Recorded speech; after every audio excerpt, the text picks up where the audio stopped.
ஞான சம்பந்தரர். ஞான சம்பந்தரர் காயத்ரி மந்திரத்தை உபதேசிக்க வந்தவர்களுக்கு பஞ்சாட்சர மந்திரத்தை உபதேசித்தவர் யாரு? திரு ஞான சம்பந்தரர். நாதன் நாமம் நமஷி வாயவே அப்படின்னு பாடியிருக்கிறார். திரு நாவுக்கரசர் நமஷி வாயவே அப்படின்னு பாடியிருக்கிறார். அதே மாதிரிதான் இந்த நலம் தரும் சொல்லை நான் கண்டு கொண்டேன் நாராயணா இவனும் நாமம்னு பாடியிருக்கிறார். சோ இதுதான் நலம் தரக்கூடிய சொல். அதாவது 8 எழுத்து மந்திரத்தை இறைவனையே சொல்லி கொடுத்திருக்கிறார்.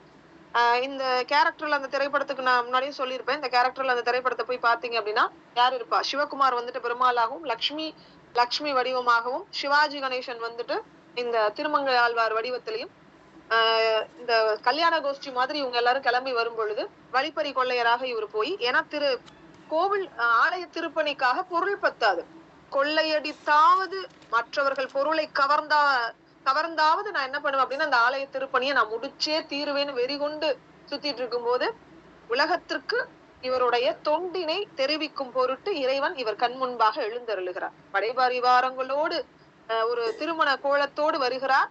அப்பொழுது அந்த திருமண கோலத்துல இருந்து எல்லா நகை நட்டையும் அவங்க கிட்ட இருந்து வாங்கிக்கிறாங்க. கடைசியா தாலியை மட்டும் விட்டாச்சு. வேற ஏதேனும் பொருள் உண்டா? இல்ல. கடைசியா அவருடைய கால்ல ஒரே ஒரு மெட்டி மாதிரியான ஒரு தங்கத்தாலான ஒரு உலோகம் இருக்கு. என்னிடம் எதையும் மறைக்க இயலாது அப்படின்னு சொல்லிட்டு அந்த மெட்டியை போய் உருவ ஆரம்பிக்கிறார். முடியாது. அப்படியே கஷ்டப்பட்டு பல்லுல கடிச்சு சரி போ நீயே வச்சுக்கோ அப்படின்னு விட்டுட்டு அந்த கட்டி வச்சு அந்த பொருளை தூக்கி சுமக்கிறதுக்கு முயற்சி பண்றாரு. இழுக்கவே முடியல. அப்பொழுதுதான் என்ன பண்றாரு? லக்ஷ்மி சமேத திருமாலாக காட்சி அளித்து அவரை தடுத்தாட்கொள்கிறார். அப்பொழுதுதான் 8 எழுத்து மந்திரத்தையும் உணர்த்துகிறார். அப்படி பாடினதுதான் நலம் தரும் சொல்லை நான் கண்டு கொண்டேன் நாராயணவென்னும் நாவம். நற்கவி பாடக்கூடிய நல்லாற்றல் அன்று முதல் அவருக்கு கிடைக்கிறது. அதுக்கப்புறம் நாகை பௌத்த விகாரத்தை கொள்ளையிட்டு திருவரங்கத்துல 3ஆம் மதிலையும் கட்டி முடிச்சிருக்கிறார். திருவரங்கத்துல உள்ள 3ஆம் மதிலுக்கு குலசேகரன் வீதி, குலசேகரனும் அந்த மதில கட்டி இருக்கிறார். அதே மாதிரிதான் இவரும் 3ஆம் மதில் திருப்பணி செஞ்சிருக்கிறார். அதோடைய பாக்கி இவரும் பண்ணி முடிச்சிருக்கிறார். பெரிய திருமொழி ரொம்ப முக்கியம். திருக்குறுந்தாண்டகம், திருநெடுந்தாண்டகம். தாண்டகம் பாடினது 2 பேர். சைவத்திலையும் பாடியிருக்காங்க, வைணவத்திலையும் பாடியிருக்காங்க. பாவை பாடினது 2 பேர். சைவத்திலையும் பாடியிருக்காங்க, வைணவத்திலையும் பாடியிருக்காங்க. திருப்பாவை பாடினது ஆண்டாள், திருவம்பாவை பாடினது மாணிக்கவாசகர். அதே மாதிரி திருக்குறுந்தாண்டகம் யார் பாடியிருக்கா அப்படின்னா நம்ம சைவத்துல நாவுக்கரசர், வைணவத்துல திருமங்கை ஆழ்வார். திருக்குறுந்தாண்டகம், திருநெடுந்தாண்டகம். திரு எழு கூற்றிருக்கை. திரு எழு கூற்றிருக்கை வேற யார் பாடினா? நக்கீரர் பெருமான் பாடியிருக்கார். திரு எழு கூற்றிருக்கை. திருவெம்பாவை வந்து சமணத்திலையும் ஒருத்தர் பாடி வருது மேம். யார் பாடினது? அவிரோதினா. சமணத்துல பாடினது யாரு? திருவெம்பாவை பாடுன சமணர் யார்? அவர் அவிரோதிநாதரா? அவிரோதிநாதர் மீது பாடப்பட்டதா? அவிரோதிநாதரே பாடினாரா? கண்டுபிடிச்சிட்டு வரீங்களா? இன்னும் நான் சமணம் ஸ்ட்ராங் ஆகல மேம் அப்படிங்கிறீங்களா? அப்ப அவிரோதிநாதர் மீது பாடப்பட்ட நூல் இது. போய் கண்டுபிடிச்சிட்டு வாங்க, அப்ப தெரியும். அடுத்தடுத்து அதுக்கு தானே நம்ம போறோம். சரி, பெரிய திருமொழி திருக்குறுந்தாண்டகம். பெரிய திருமொழி பெருசா பேசுறவ மங்கைதான். பெரிய திருமொழி திருமங்கை ஆழ்வார். திருக்குறுந்தாண்டகம், திருநெடுந்தாண்டகம், திரு எழு கூற்றிருக்கை. சிறிய திருமடல், பெரிய திருமடல், இதெல்லாமே உங்களுக்கு தெரியும். திரு எழு கூற்றிருக்கை ரொம்ப அதனுடைய டிசைன் எப்படி இருக்குங்கிறத நான் உங்களுக்கு போட்டோ போட்டிருக்கேன். நேற்று நைட்டு செக் பண்ணிக்கோங்க. இப்ப நம்ம இந்த ஆறையுமே நம்மாழ்வாரினுடைய நான்மறைக்கு ஆரங்கமாக அமைத்து மகிழ்வர் வைணவர். ரொம்ப முக்கியம். நம்மாழ்வார் அப்படின்னு எடுத்துட்டா அவருடைய பாடல்கள் வேதம். இப்ப வேதத்திற்கு நான்மறைக்கு ஆரங்கமாக அமைத்து பாடப்படக்கூடியது யாருடைய நூல்? இது ஒரு கேள்வியே கேட்டிருந்தாங்களா? கேட்டிருந்தாங்க.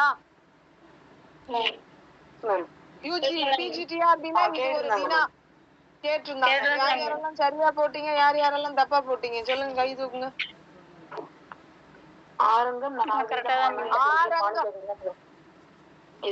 ஆரங்கம் கூறிய ஆதிநாடன் அப்படின்னு சொல்லுவாங்க இவரை. ரொம்ப முக்கியம். 6 அங்கம், வேதத்திற்கு 6 அங்கமாக விளங்கக்கூடியது யாருடைய பாடல்கள் அப்படின்னு சொல்லி கேட்பாங்க. உடனே நம்ம வந்துட்டு நம்மாழ்வார் தான் பெருசா நமக்கு முன்னாடி போகும். ஆனா யார் பாடினது? திருமங்கை ஆழ்வார். ரொம்ப முக்கியமான கொஸ்டின், பாத்துக்கோங்க. நான்மறைக்கு ஆரங்கமாக அமைத்து மகிழ்வர். இயற்கை அழகும் அகப்பொருள் நலமும் தித்திக்கும் சித்திர கவி வளமும் சொல்லி இனிமையும் இவர் பாடல்கள்ல காணப்படுகிறது. குளந்தரும் செல்வம் தந்திடும் அடியார் படுதுயரம் ஆயினவெல்லாம் நிலந்தரும் செய்யும். இதை தாண்டி நீள் விசும்பருளும் அருளோடு பெருநிலம் அழிக்கும் வளந்தரும் மற்றும் தந்திடும் பெற்ற தாயினும் ஆயின செய்யும். தாயை விட பெருசா எல்லா விஷயங்களையும் நல்லதை செஞ்சிடும். இது யாராலையும் சொல்ல முடியாது. ஆனா இவர் சொல்லியிருக்கிறார், நலந்தரும் சொல்லை நான் கண்டு கொண்டேன் நாராயணவென்னும் நாமம். எல்லாத்தையும் கொடுத்துரும். இந்த ஒரே மந்திரம் எல்லாத்தையும் எனக்கு ஒட்டு மொத்தம் அத்தனையும் கொடுத்துரும். தாயை விட மேலான விஷயங்கள் அத்தனையும் எனக்கு கொடுத்துரும். இந்த உலகத்துல தாயை விட வேற ஒரு சக்தி இருக்கா அப்படின்னு டைலாக் எல்லாம் கேள்விப்பட்டிருப்பீங்க. அதை விட மேலான சொல் எது? நலம் தரும் சொல் நாராயணவென்னும் நாமம். யார் சொல்லியிருக்கா? திருமங்கை ஆழ்வார். வாய் கொண்டு மானிடரை பாட மாட்டேன்னு சொன்னது யாரு? வாய் கொண்டு மானிடம் பாட வந்த கவி அல்லேன், மானிடருக்கு பேசப்படேன் உயிர் வாழேன், பேசப்படின் உயிர் வாழேன். ஆண்டாள். சரி, இதுல இப்ப டவுட் கிளியர் ஆயிடுச்சா? இவர் என்ன பாடி இருக்கிறாரு? நாராயணவென்னும் நாமம். இந்த நாமத்தை என்னைக்குமே மறக்க கூடாது, ஞாபகத்துல வச்சுக்கோங்க. அப்ப மொத்தம் 12 பேரு. அதுல சில பேர் 10 பேர் அப்படின்னு கூட சொல்லுவாங்க. கிட்டத்தட்ட 108 திவ்ய தேசங்கள், வைணவ தலங்கள் மொத்தமா டோட்டலா 108 திவ்ய தேசங்கள் அப்படின்னு சொல்லுவாங்க. இது எல்லாமே ரொம்ப முக்கியம். மொத்தமா இவங்க பாடின பாடல்கள் எத்தனை? 24 நூல்கள் அப்படின்னு அர்த்தம். அப்ப டோட்டலா சைவம் வைணவம் எல்லாம் ஓரளவு உங்களுக்கு கிளியரா இருக்கும். இதுல உங்களுக்கு ஈஸியா தான் இருக்கும். அதுலதான் கொண்டல் வண்ணனை கோவலன் வாய். யார் பாடினது? கொண்டல் வண்ணன் அப்படின்னு வந்தாலே யார சொல்லலாம்? திருப்பானாழ்வார். கொண்டல் வண்ணனை கோவலனாய் வெண்ணை உண்ட வாய். இந்த பாடல் வந்துட்டு இப்ப ரீசெண்டா வந்துட்டு சாங்காவே எடுத்து மேக் பண்ணிருக்காங்க. இந்த பாடல் நான் உங்களுக்கு ஷேர் பண்றேன், அப்படியாவது கேட்டுக்கோங்க. திருப்பானாழ்வார் ரொம்ப முக்கியம். பச்சை மாமலை மேனி பவளவாய் கமலச்செங்கன் தொண்டரடி பொடி ஆழ்வார். குளந்தரும் செல்வம் தந்திடும் அடியார் படுதுயரம் ஆயினவெல்லாம் நிலம் தரம் செய்யும்.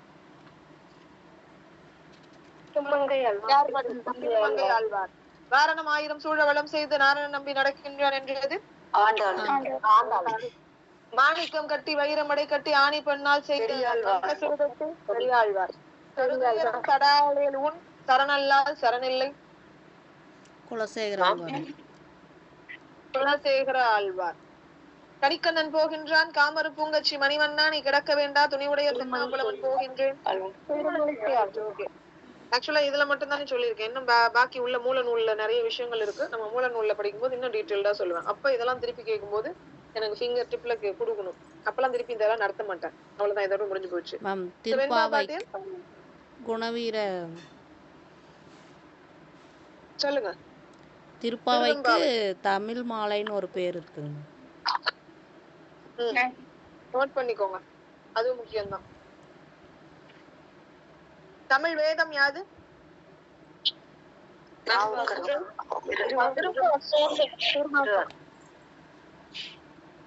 திருப்பாவை எவ்வாறு அழைக்கப்படுகிறது?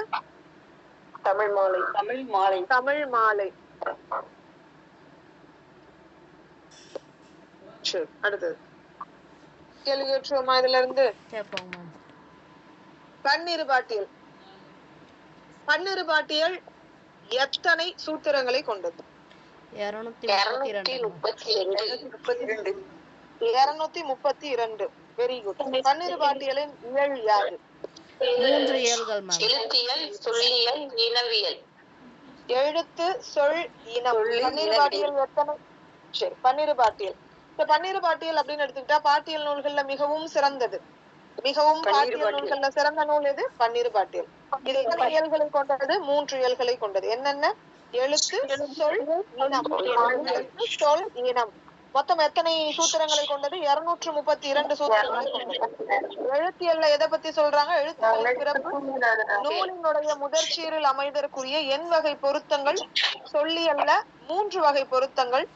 அப்ப 8 வகை பொருத்தங்கள் பத்தி எழுத்தியல்ல. ஆக மொத்தம் டோட்டலா எத்தனை? இதுல எப்படி கேள்வி கேட்டிருந்தாங்க லாஸ்ட் யூஜிசி நெட்ல? 11 வகையான பொருத்தங்கள் பற்றி சொல்லக்கூடிய பாட்டியல் நூல் யாதுன்னு கேள்வி கேட்டிருந்தாங்க. அட்டென்ட் பண்ணிட்டு வந்தவங்க சொன்னாங்க, ஒரு மேம் எனக்கு சொன்னாங்க. 11 வகையான பொருத்தங்கள் பற்றிய பாட்டியல் நூல் யாது? இது எப்படி 11 நம்ம கன்சிடர் பண்ணலாம்.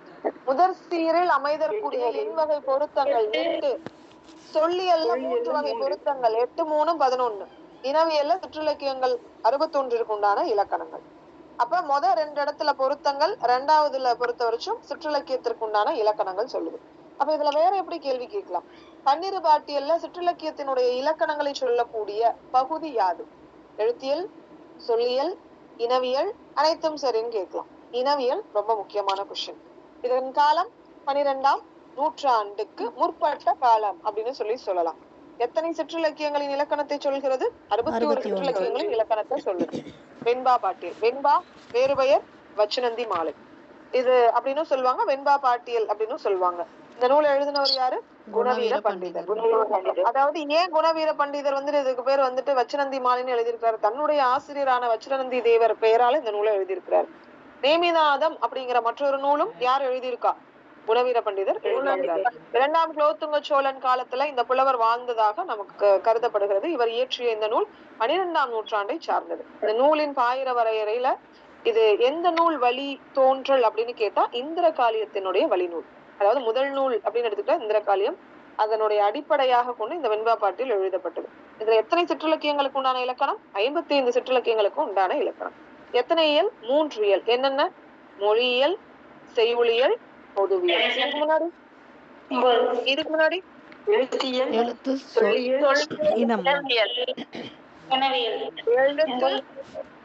சொல், இனம். எத்தனை இதுல சிற்றிலக்கியங்களினுடைய வகை எத்தனை சொல்லுது? 61 சிற்றிலக்கியங்களுக்கு இலக்கணம் சொல்லுது. எழுத்து, சொல். எழுத்தியல்ல 8 வகையான பொருத்தங்கள், சொல்லியல்ல 3, ஆக மொத்தம் 11 வகையான பொருத்தங்களை பத்தி சொல்லுது. இனத்துல சிற்றிலக்கியங்களினுடைய இலக்கணத்தை சொல்றாங்க. அடுத்தது வெண்பா பாட்டியல். வெண்பா பாட்டியல் அப்படின்னு எடுத்துக்கிட்டாலும் 3 வகைதான். என்னென்ன? மொழியியல், செய்யுளியல், மொழி, செய்யுள், பொது. மொழி, செய்யுள், பொது. மொழியியல், செய்யுளியல், பொதுவியல். இப்பவே மனப்பாடம் பண்ணிக்கோங்க. சரி, அவங்க ஏதோ சொல்றாங்க நம்ம காதுல வாங்கிட்டு அப்புறம் போயிட்டு உட்காந்து படிச்சுக்கலாம்னு நினைக்காதீங்க. இப்ப படிக்கதான் சொல்றேன். மொழியியல், செய்யுளியல், பொதுவியல். நேத்து காதுல வாங்கிட்டீங்க இதுல என்ன தகவல் இருக்குன்னு. இப்ப அதே தகவலை என்ன பண்றீங்க? மனப்பாடம் பண்றீங்க, அவ்வளவுதான். மொழியியல், செய்யுளியல், பொதுவியல். மொழியியல், செய்யுளியல், பொதுவியல் 3யுமே சேர்த்து சொல்லியிருக்காங்க. கிட்டத்தட்ட எத்தனை வெண்பாக்கள் இருக்கு? 100 வெண்பாக்கள் இடம்பெற்றிருக்கு. எத்தனை இதுக்கு இலக்கணம் சொல்லியிருக்காங்க? 55 சிற்றிலக்கியங்களுக்கு இலக்கணம் சொல்லியிருக்காங்க. நவநீத பாட்டியல், நவநீத நாடானார் தெரியும். 14ஆம் நூற்றாண்டு அப்படின்னு சொல்லுவாங்க. இதுல இருந்து நூற்றாண்டு ஆரம்பிக்குது. 12ஆம் நூற்றாண்டு வெண்பா. வெண்பா 12, நவநீதம் 14. ஓகேவா? ரொம்ப முக்கியம். அப்ப நவநீதத்துல 44 மிகை செய்யுட்களாக இந்த நூல்ல குறிப்பிடப்பட்டிருக்கக்கூடிய 27 செய்யுட்களை நீக்குனா பேலன்ஸா இருக்கக்கூடிய இந்த 44 பிரபந்தங்களுக்கு உண்டான இலக்கணத்தை சொல்லுது. மொத்தம் 3 நூல் படிச்சிருக்கோம். ஃபர்ஸ்ட் நூல் என்ன சொல்லுங்க? திருப்பி சொல்லுங்க. பாட்டியல். மிகவும் அப்படியே வரிசைப்படுத்துங்க. பாட்டியல் நூல்கள்ல மிகவும் சிறந்த நூல். 2வது பாயிண்ட் எழுத்து, சொல், எழுத்து, சொல். அது 2ல எழுத்துல எத்தனை பொருத்தங்களை சொல்லுது? 8. சொல்லியல் 11 வகையான பொருத்தங்கள். இனவியல்ல 61 வகையான சிற்றிலக்கியங்களின் இலக்கணத்தை சொல்லுது. சரி, அடுத்தது எத்தனாம் நூற்றாண்டு? 12ஆம் நூற்றாண்டு. 12 பேர் எழுதியிருக்காங்கன்னு சொல்லலாம். பொய்கையார், பரணர், இந்திரகாளி, ரவிநயனார், அகத்தியர், கல்லாடனார், கபிலர், சேந்தம்பூதனார், கோவூர் கிளார், நிறைய பேர் சொல்லியிருக்காங்க. நிறைய பெருமக்களினுடைய சூத்திரங்கள் இதுல இருக்கு. பன்னிரு படலம்னு சொல்லியிருக்கு. ஆனா 12 பேர் தான் எழுதியிருக்காங்களா அப்படின்னா கிடையாது. 13 பேர் எழுதியிருக்காங்க. அதுலயே பெரிய டிஃபரெண்ட் இருக்கு நமக்கு. அது ரொம்ப முக்கியம். அடுத்த கொஸ்டின் வெண்பா பாட்டியல். வெண்பா பாட்டியல் அப்படின்னா வெண்பா பாட்டியலின் வேறு பெயர் யாது? வச்சுநந்தி மாலை. ஏன் வச்சுநந்தி மாலைன்னு சொல்றாங்க? குணவீர பண்டிதருடைய ஆசிரியர் பெயரால எழுதியிருக்கிறாரு. வெண்பா பாட்டியலினுடைய ஆசிரியர் யாரு? குணவீர பண்டிதர் அப்படின்னு சொல்றாங்க. எந்த காலத்தை சார்ந்தவர்? 2ஆம் குலோத்துங்க சோழனினுடைய காலத்தில் வாழ்ந்தவர். இந்த நூல் எத்தனாம் நூற்றாண்டுன்னு சொல்லலாம்? 12ஆம் நூற்றாண்டு. இதுல எத்தனை பகுதிகளாக இது எந்த நூலினுடைய வழிநூல்? இந்திரகாளியத்தினுடைய வழிநூல். இந்திரகாளியத்தினுடைய வழிநூல். சரி, இதுல மொத்தம் எத்தனை பகுதிகள் இருக்கு? மொழி, செய்யுள், பொது. மொழி, செய்யுள், பொது. மொழி, செய்யுள், பொது. மொத்தம் எத்தனை நூற்பாக்கள்? 100 வெண்பாக்கள். சரி, இதுல வந்து எத்தனை சிற்றிலக்கியங்களின் இலக்கணத்தை சொல்றாங்க? 55. அடுத்தது நவநீத நாடானார். சோ 44 14ஆம் நூற்றாண்டு. 44ல மிகை செயற்களாக 27 நூற்பாக்கள் இருக்கு. அதை நீக்கினா டோட்டலா எத்தனைன்னு சொல்றாங்க? 44ன்னு சொல்றாங்க. மனப்பாடம் ஆயிடுச்சா? இன்னைக்கு மனப்பாடம் ஆயிடுச்சா? சிதம்பர பாட்டியல். சிதம்பர பாட்டியல் மொத்தம் எத்தனை? யாரால் எழுதப்பட்டது? சிதம்பரம்னாலே பரஞ்சோதி முனிவர். எல்லாரும் வந்து திருவண்ணாமலையில வந்துட்டு ஏத்துவாங்க. இதுல ஜோதி வந்துட்டு சிதம்பரம்னு ஞாபகத்துல வச்சுக்கோங்க. பரஞ்சோதி முனிவரால் பாடப்பட்டது. காலம் 16ஆம் நூற்றாண்டு. 16 63 16 6 16 அப்படின்னு ஞாபகத்துல வச்சுக்கோங்க. சோ இது வந்துட்டு சிதம்பரம்னாலே அகத்தியர் பாட்டியல் நூலினுடைய வழிநூல் அப்படின்னு சொல்லலாம். சோ இதனுடைய உறுப்புகள் அப்படின்னு எடுத்துக்கிட்டா ஃபர்ஸ்ட் வந்துட்டு உறுப்பியல். ஏன் மனிதனுடைய உடம்பு போல இருக்கும் உறுப்பியல். அதுக்கப்புறம் உறுப்புகள் மாறி செய்யுள் உருவாகுது. செய்யுள் இதுல சொல்லப்படாத தகவல் எல்லாம் ஒளிவியல்ல சொல்லப்படுது.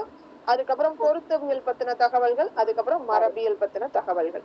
அப்ப உருபியல், செய்யுள், உருபு, எழுத்து, அசை, சீர், தலை, அடி, தொடை, அதான் செய்யுளினுடைய உறுப்புகள்.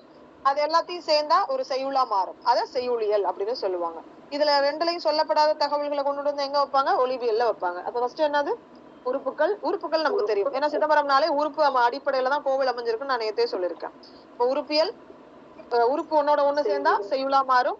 செய்யுள்ல ரெண்டுலும் இல்லாத தகவல்களை எங்க கொண்டு போய் கொடுப்பாங்க? ஒளிவியல்ல கொடுப்பாங்க. இதை தாண்டி பொருத்தத்தை பத்தி சொல்லுவாங்க, மரபை பத்தி சொல்லுவாங்க. மொத்தம் 5 பகுதிகள்.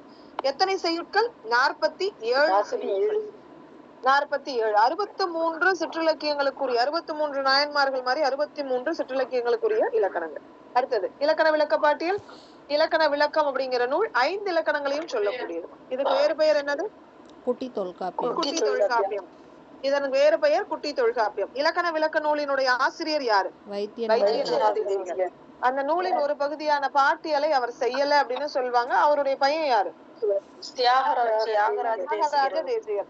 சோ அதாவது வைத்தியம் அப்படின்னு எடுத்துக்கிட்டாலே அவங்களுடைய பையன் தியாகம் பண்றவனாதான் இருக்கணும். ஏன்னா அப்பா காலையிலயும் வருவார், ராத்திரி வருவார், வராமலும் போவார். அப்ப தியாகராஜ தேசிகர் ஞாபகத்துல வச்சுக்கோங்க. சோ 63 சிற்றிலக்கியங்களுக்கு உண்டான இலக்கணங்கள் சொல்லப்படுது. காலம் 17ஆம் நூற்றாண்டு. சிதம்பரம் 16, இலக்கண விளக்க பாட்டியல் 17, பிரபந்த மரபியல். இந்த நூலை இயற்றிய ஆசிரியர் பெயர் நமக்கு தெரியாது. காலம் 18. அப்ப பிரபந்தம் 18. இந்த பிரபஞ்சத்துல வாழவே முடியாது 18 வயசுல. 18ஆம் நூற்றாண்டு. நூலினுடைய கையெழுத்து பிரதி சென்னை அரசியலார் ஓலைச்சுவடி நூலகத்துல இருக்கு. 96 வகை சிற்றிலக்கியங்களுக்கு உண்டான இலக்கணங்களை இதுல சொல்றாங்க. ரொம்ப முக்கியம். அப்ப பிரபந்த மரபியல்ல இருந்துதான் 96 வகையான சிற்றிலக்கியங்களினுடைய இலக்கணத்தை சொல்றாங்க. பிரபந்த தீபிகை, பாப்பு வையர். சோ தீபிகை அப்படின்னு வந்தாலே பாப்பு அப்படின்னு ஞாபகத்துல வச்சுக்கோங்க. அப்ப பாப்பு வையர் அப்படின்னு அழைக்கப்படக்கூடிய முத்து வெங்கட சுப்பையர் அப்படின்னு சொல்லுவாங்க. நூல் முற்றிலும் நமக்கு கிடைக்கல. 25 செய்யுட்கள், அதை தாண்டி ஒரு அரை செய்யுட்களும் மட்டும்தான். அப்ப 25 செய்யுள் மட்டும்தான் நமக்கு கிடைச்சிருக்கு. செய்வதுல 75 சிற்றிலக்கியங்களுக்கு உண்டான இலக்கணங்கள் சொல்லப்பட்டிருக்கு. 75 இருந்தாலும் இந்த நூல் 96 வகை சிற்றிலக்கியங்களுக்கும் இலக்கணம் சொல்லி எழுந்தது அப்படின்னு சொல்லுவாங்க. எப்படி தெரியும் அப்படின்னா அதனுடைய முதல் செய்யுளால நமக்கு தெரிய வருது. இந்த நூலாசிரியரினுடைய தந்தை பெயர் எது? பெரிய சாமான். பெரிய சாமான் ஐயர். அப்ப பிரபந்தத்துல பெரிய சாமான் தான் பெருசா இருக்கு. பெரிய சாமான் ஐயர் அப்படின்னு சொல்லுவாங்க. நூலினுடைய காலம் கிபி 19ஆம் நூற்றாண்டு. ரொம்ப முக்கியம். இதை தாண்டி இந்த பாட்டியல் நூல்களை தாண்டி வேற யாரெல்லாம் பாட்டியல் நூல்கள் எழுதியிருக்காங்க அப்படிங்கறத நமக்கு கொடுத்திருக்காங்க. சரி, சின்னதா திருப்பி இன்னொரு தடவை கேள்வி கேட்கிறேன், பார்க்காம சொல்ல ட்ரை பண்ணுங்க. பிரபந்த மரபியல்ல எத்தனை சிற்றிலக்கியங்களின் இலக்கணத்தை சொல்றாங்க? 96.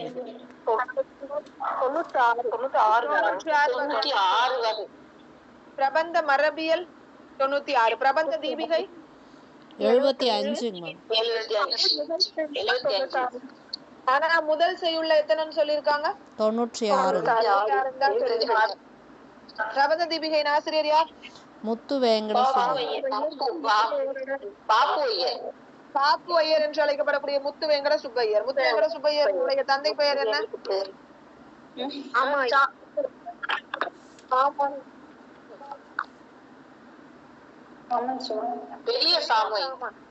பெரிய சாமு ஐயர். சிதம்பர பாட்டியல் இடம்பெறக்கூடிய இயல்களின் எண்ணிக்கை 5. என்னென்ன வரிசைப்படுத்துங்க? உறுப்பியல், உறுப்பியல், செய்யுளியல், செய்யுளியல், ஒழிபியல், பொருத்தவியல், மரபியல். அடுத்து மரபியல். மனப்பாடம் ஆயிடுச்சா? ஆச்சுங்க. இதுக்கு முன்னாடி மொட்டை மனப்பாடம் பண்ணிருப்பீங்க உறுப்பு. இப்ப வந்துட்டு அது என்னவா மாறுது? உறுப்பு ஒன்னோட ஒன்னா சேர்ந்து செய்யுளா மாறுது. இது ரெண்டுலயும் சொல்லப்படாத தகவல்கள் ஒலிபியல்ல வந்து ஸ்டோரேஜ் ஆகுது.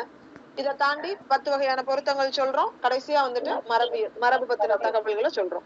சோ இந்த இலக்கண விளக்க பாட்டியலின் ஆசிரியர் யாரு? இலக்கண விளக்க பாட்டியலின் வேறு பெயர் யாது? குட்டி தொல்காப்பியம். இலக்கண விளக்க பாட்டியம் எத்தனை இலக்கணங்களை பற்றி சொல்கிறது? 63 சிற்றிலக்கியங்கள். எத்தனை இலக்கணங்களை பற்றி சொல்கிறது?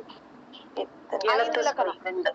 5 இலக்கணம். எழுத்து, சொல், பொருள், யாப்பு, அணி. நேமிநாதம் தான் 2. நேமிநாதத்தை சின்னூல்னு சொல்றாங்க. ஏன் நேமிநாதத்தை 2ன்னு சொல்றாங்க? தொல்காப்பியத்தை பேஸ் பண்ணி 2 இயல்ல மட்டும் 2 அதிகாரத்தை பத்தி மட்டும்தான் சொல்லியிருக்காங்க. தொல்காப்பியத்தை தொன்னூல்னு சொல்லுவாங்க, நன்னூல்ல பின்னூல்னு சொல்லுவாங்க, நேமிநாதத்தை சின்னூல்னு சொல்லுவாங்க. அதே இலக்கண விளக்க பாட்டியல் என்னன்னு சொல்லுவாங்க? குட்டி தொல்காப்பியம். 5 இலக்கணத்தை சொல்லக்கூடியது. வைத்தியநாத தேசிகரினுடைய மகன் யாரு? இலக்கண விளக்க பாட்டியலில் இடம்பெறக்கூடிய சிற்றிலக்கியங்களுக்குரிய இலக்கணங்கள் எத்தனை? எத்தனை சிற்றிலக்கியங்களுக்குள்ள இலக்கணங்கள் சொல்லுங்க. 63. சிதம்பர பாட்டியலின் ஆசிரியர் நவநீத பாட்டியலில் எத்தனை பிரபந்தங்களுக்கு உண்டான இலக்கணம் சொல்லப்பட்டிருக்கிறது? 44. இப்பவே மனப்பாடம் பண்ணிக்கோங்க. இதுக்கப்புறம் மனப்பாடம் டைமிங் கிடையாது நமக்கு. இப்பதான் உங்களுக்கு படிக்கிறீங்க கிளாஸ் கவனிக்கல. அதை மட்டும் எப்பயுமே மைண்ட்ல வச்சுக்கோங்க. எப்பயுமே இங்க வந்து உட்கார்ந்து படிக்கிறீங்க, அவ்வளவுதான். அதை தாண்டி வெண்பா பாட்டியல், குணவீர பண்டிதர் 55 சிற்றிலக்கியங்கள். அப்படியே வரிசைப்படுத்துங்க. என்னென்ன நூல் பார்த்தோம்? ஃபர்ஸ்ட் என்ன நூல் பார்த்தோம்? பன்னிரு பாட்டியல். வெண்பா பாட்டியல், நவநீத பாட்டியல். 3 நவநீத பாட்டியல். 4 சிதம்பர பாட்டியல். சிதம்பர பாட்டியல். 5 இலக்கண விளக்க பாட்டியல். 6 பிரபந்த மரபியல். 7 பிரபந்த தீபிகை. ஒரு நிமிஷம். பிரபந்த தீபிகை. அடுத்தது அவ்வளவுதானா? அவ்வளவுதான். சரி, முடிஞ்சு போச்சு. இந்த பாப்பாவினம் எத்தனை செய்யுட்களுக்கு உண்டான இலக்கண சிற்றிலக்கியங்களின் இலக்கணத்தை சொல்லுது? சாரி, பன்னீர் பாட்டியல் 61.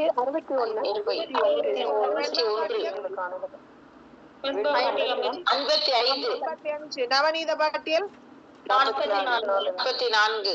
சிதம்பர பாட்டியல் 63. இலக்கண விளக்க பாட்டியல் 63. பிரபந்த தீபிகை பிரபந்த மரபியல் 96. பிரபந்த தீபிகை முதல்ல வந்துட்டு 75 சொன்னுச்சு. அதுக்கப்புறம் ஃபைனலா 96 சொல்லிடுச்சு. சரி, இந்த பன்னீர் பாட்டியல் எத்தனாம் நூற்றாண்டு? 12ஆம் நூற்றாண்டு. நவநீதம் 14, சிதம்பரம் 16, இலக்கண விளக்கம் 17. விளக்கம் 17 வயசுல. பிரபந்த மரபா இருக்கணுமான்னு நம்ம 18 வயசு பிள்ளைக்கு சொல்லி தருவோம். பிரபந்த தீபிகை 19. மனப்பாடம் ஆயிடுச்சா? ரைட். நான் லாஸ்டா வந்துட்டு ஒரே ஒரு கொஸ்டின். எத்தனை சூத்திரங்களை கொண்டது பன்னிரு பாட்டியல்? 232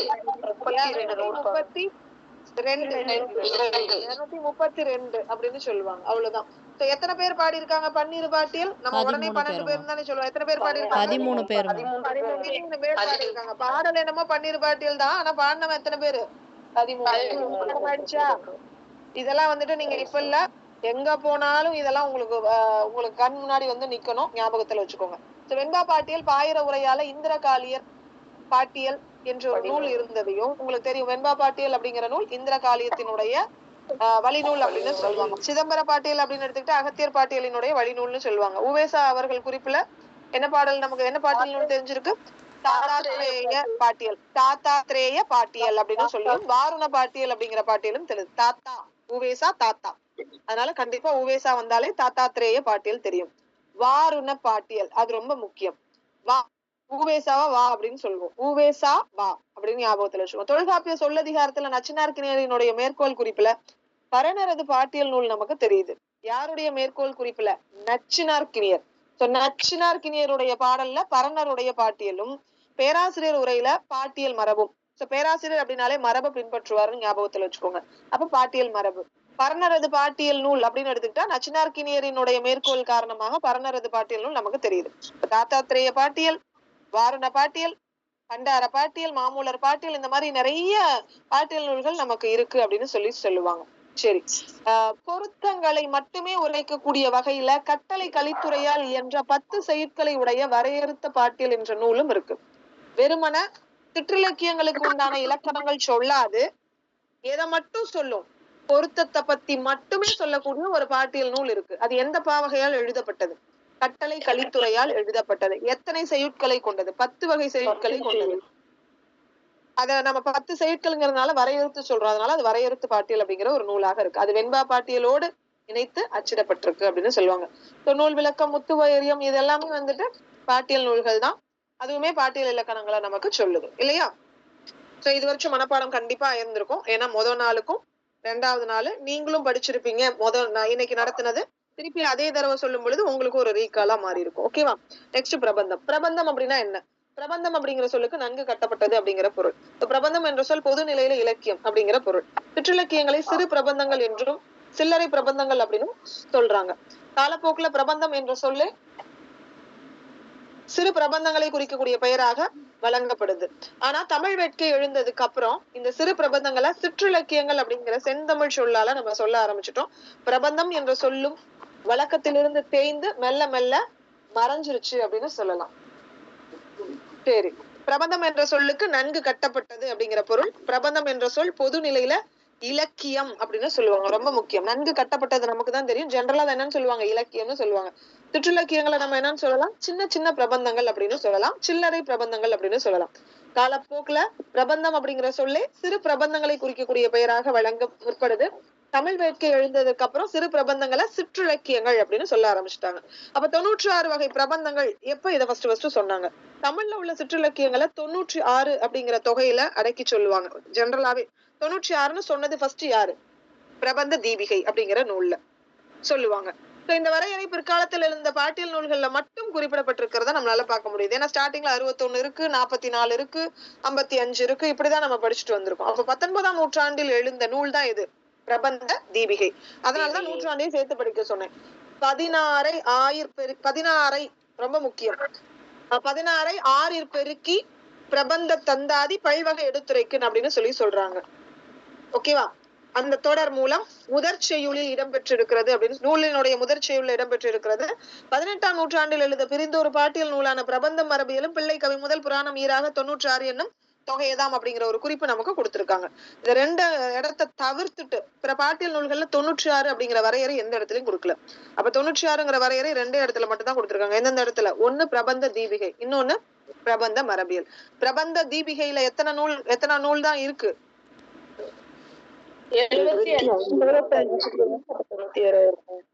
ஆனா இந்த இடத்துல 16 6 பெருக்கி பிரபந்தந்தாதி பழவகை எடுத்துரைக்குன்னு சொல்லியிருக்கிறாங்க. இது ரொம்ப முக்கியமான கொஸ்டின். அதாவது 16 6ஆல பெருக்கணும்னா 96 அப்படிங்கிற வகை வருது. அதாவது முதல் நூற்பாவுல சொல்லி இருக்கிறதுனால ஒருவேளை இதை நம்ம என்னன்னு சொல்லலாம்?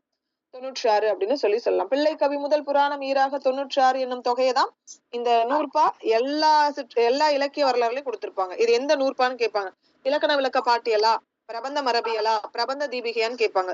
தூக்கத்துல எழுப்பி கேட்டாலும் இந்த நூற்பாவை நீங்க கரெக்டா சொல்லிடுங்க. 96. சோ இந்த இரு பிற்கால பாட்டியல் நூல்களும் கிபி 1732 வீரமாமுனிவர் இயற்றிய சதுரகராதியில காணப்பட்ட வரையறை அமைப்பை பின்பற்றி இருக்க கூடும் அப்படின்னு சொல்றாங்க. இவங்க 2 பேருமே யார ஃபாலோ பண்ணிருக்காங்க? வீரமாமுனிவரை ஃபாலோ பண்ணிருக்காங்க. வீரமாமுனிவர் எழுதின நூல் இது சதுரகராதி. அந்த சதுரகராதியில பிரபந்தங்கள் 96 அப்படிங்கிற வரையறையை சொல்லியிருக்காங்க. இருந்தாலும் வீரமாமுனிவரே இந்த வரையறையை உண்டாக்கி இருப்பார் அப்படின்னு நம்மளால சொல்ல முடியாது. 1682 முதல் 1723 வரை வாழ்ந்தவராக கருதப்படக்கூடியவர் யார் அப்படின்னா படிக்காசு புலவர். அவர் பாடிய நூல் எது அப்படின்னா சிவந்தெழுந்த பல்லவராய நூலா. அதுல 96 கோல பிரபந்தங்கள் கொண்ட புரான் அப்படிங்கிற ஒரு தொடர் காணப்படுகிறது. இதுவும் இலக்கிய வரலாறுல இருக்கு. இது இலக்கிய சான்றாக 96 அப்படிங்கிற வரையறையை முதல்ல சிவந்தெழுந்த பல்லவன் உலாவில்தான் நமக்கு சொல்லியிருக்காங்க. இப்ப சிற்றிலக்கியத்தினுடைய வகை முதல்ல 96ன்னு சொன்னது எது? சிவந்தெழுந்த பல்லவராயன் உலாவுல சொல்றாங்க. படிக்காசருக்கு பின்னாடி வீரமாமுனிவர் நூலிலும் பாட்டியல் நூல்களிலும் இந்த தொகை பெயர் வழங்கப்பட்டிருக்கிறது அப்படின்னு சொல்லிட்டு காணப்படுது. அப்ப ஃபர்ஸ்ட் யாரு சொல்லியிருக்கான்னு சொல்றாங்க, பிரபந்த தீபிகையில முதல் வரியில குறிப்பிடப்பட்டிருக்கு. ஆனா 75 பாடல் மட்டும் தான் நமக்கு கிடைக்கும். 75க்கு மட்டும்தான் விளக்கணம் இருக்கு. பிரபந்த மரபியல்ல பிள்ளை கவி முதல் புராணம் ஈராக 96 என்னும் தொகையதாம் அப்படின்னு கொடுத்திருக்காங்க. அதுக்கப்புறம் வீரமாமுனிவர் சதுரகராதியில 96 வகையான சிற்றிலக்கியங்களை பத்தி சொல்லி இருக்கிறாரு. ஆனா அவர்தான் ஃபர்ஸ்ட் சொன்னாரா தெரியாது. எத்தனாம் நூற்றாண்டு 1682 இருந்து தொடங்கி 1723 வருஷம் வாழ்ந்தவர் தான் படிகாசு புலவர். காலம் முக்கியம். வீரமாமுனிவரினுடைய நூற்றாண்டு 1732, படிகாசு புலவர் 1782. அப்ப இன்கேஸ் முதல்ல யார் சொல்லியிருக்கலாம், படிகாசு புலவர் தான் சிற்றிலக்கியங்களினுடைய வகையை 96ன்னு சொல்லியிருக்கலாம். படிகாசு புலவருக்கு அடுத்து வீரமாமுனிவர் சொல்லியிருக்கலாம். வீரமாமுனிவருக்கு அடுத்துதான் யாரு சொல்லியிருக்கலாம், பிரபந்த தீபிகையோ பிரபந்த மரபியலோ சொல்லலாம். அப்படிங்கிற கால வரிசைப்படுத்துக முறைப்படுத்துக அப்படின்னு கூட கேட்கலாம். அப்ப கிபி 12ஆம் நூற்றாண்டிற்கு முற்பட்டதாக கருதப்படக்கூடிய பன்னிரு பாட்டியல்ல எத்தனை சிற்றிலக்கியங்களை பத்தி சொல்லியிருக்காங்க, 66. எத்தனாம் நூற்றாண்டு, 12ஆம் நூற்றாண்டு. அதுக்கப்புறம் 12ஆம் நூற்றாண்டில் எழுந்த வெண்பா பாட்டியல், அதுல எத்தனை சிற்றிலக்கியங்களின் இலக்கணத்தை சொல்லியிருக்காங்க, 50 சிற்றிலக்கியங்களை பத்தி சொல்லியிருக்காங்க. எல்லாமே அங்க படிச்சதுதான் இங்க ரீகால். அதனாலதான் அந்த இடத்துல நான் ஸ்ட்ராங்கா ரீகால் பண்ணிட்டு வந்திருக்கேன். 55. கிபி 14ஆம் நூற்றாண்டில் எழுந்த நூல் நவநீத பாட்டியல், அதுல 44. 16ஆம் நூற்றாண்டில் எழுந்தது சிதம்பர பாட்டியல், அதுல 63. 17ஆம் நூற்றாண்டில் எழுந்தது இலக்கண விளக்க பாட்டியல், அதுல 63 சிற்றிலக்கியங்கள். அப்ப பன்னிரு பாட்டியல் காலம் முதல் கிபி 17ஆம் நூற்றாண்டு பிற்பகுதி வரை பாட்டியல் நூல்களுக்கிடையே சிற்றிலக்கியங்கள் இத்துணை என்ற எண்ணிக்கை வரையறை நமக்கு கிடையாது. அது ரொம்ப முக்கியம். படிகாசு புலவரினுடைய அந்த நூற்பாவுல வரையறுக்கப்பட்டதுக்கு அப்புறம் தான் 17ஆம் நூற்றாண்டின் இறுதியில் அல்லது 18ஆம் நூற்றாண்டின் முற்பகுதியில தான் இந்த தொகை நமக்கு 96 அப்படிங்கிறது வந்திருக்கு. அப்ப படிகாசு புலவர் தான் ஆரம்ப காலகட்டத்துல 96 வகை அப்படிங்கறத நமக்கு என்ன பண்ணிருக்கிறாரு, சொல்லி இருக்கிறாரு. ரொம்ப முக்கியம், பாத்துக்கோங்க. ஏதாவது சந்தேகம் இருக்கா? இல்ல சரி, இது அப்படியே நல்லா இன்னொரு தடவை படிச்சுட்டு வந்துக்கோங்க. இதனுடைய கண்டினியூட்டியை வந்துட்டு நம்ம நாளைக்கு இதை கண்டினியூ பண்ணலாம். ஓகேவா? சரி, இப்ப சைவமும் வைணவமும் ஃபுல்லா கம்ப்ளீட் ஆயிடுச்சு. சமணம் மட்டும் முடிச்சுட்டா இன்னொரு டெஸ்ட் நம்ம என்ன பண்ணிடலாம், போட்டுடலாம். எப்ப முடியுதோ அப்ப நான் டெஸ்ட் கொடுக்குறேன். வேஸ்டா போட்டு நீங்களும் ஒழுங்கா மார்க் வர்றது கிடையாது, நானும் கொஸ்டின் எடுக்கிறதுக்கு வேஸ்ட் தான். அதனால டோட்டலா தரவு பண்ணிருங்க. உங்களுக்கு ஃபுல் டெஸ்ட்டை நான் வச்சிடுறேன். ஏன் டெஸ்ட் வைக்கலன்னு கேட்காதீங்க. நான் டெஸ்ட் வைக்க ரெடி தான். மார்க் நீங்க எனக்கு கரெக்டா ஃபுல்ஃபில்லா கொடுக்கணும். ஃபுல்ஃபில்லா கொடுக்குற அளவு படிக்க வச்சுட்டு நான் டெஸ்ட் போட்டா பெட்டர். ஓகேவா? Okay ma'am. ஏதாவது டவுட் இருக்கா? No ma'am. Okay ma'am. Okay, இதை ப்ரிப்பேர் பண்ணிட்டு வந்துருங்க. நாளைக்கு யாராவது செப்பரேட்டா ஒருத்தர கேள்வி கேட்கிறேன். யாராவது ஒருத்தர்